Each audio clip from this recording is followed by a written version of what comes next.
បាទជំរាបសួរពុកម៉ែបងប្អូនទាំងអស់គ្នានេះគឺជាកូនកង្កែបដែលមានអាយុ30ថ្ងៃសម្រាប់កសិដ្ឋានរបស់ខ្ញុំបាទមានទីតាំងនៅខាងខេត្តកពតហើយយើងក៏មានដៃគូសាខានៅខាងខេត្តកណ្ដាលផងដែរ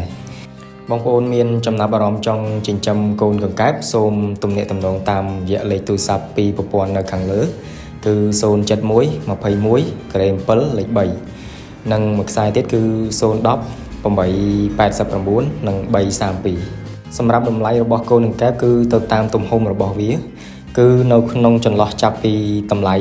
250ឡើងទៅរហូតដល់300 400 500ក៏យើងមានតាមຂະຫນាតរបស់វាដែរសម្រាប់បច្ចេកទេសចិញ្ចឹម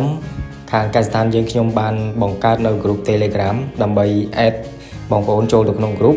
ដើម្បីធ្វើការបង្រៀននៅបច្ចេកទេសចិញ្ចឹមដើម្បីទទួលបានលទ្ធផលល្អដូច្នេះបើសិនបើមានសំណួរផ្សេងយើងអាចលើកជាសំណួរដើម្បីសួរនៅក្នុងក្រុម Telegram ការចិញ្ចឹមកង្កែបនេះគឺមានរយៈពេលខ្លីពុកម៉ែបងប្អូនយកទៅចិញ្ចឹមរយៈពេលប្រហែលជា1ខែកន្លះទៅ2ខែនឹងបានផល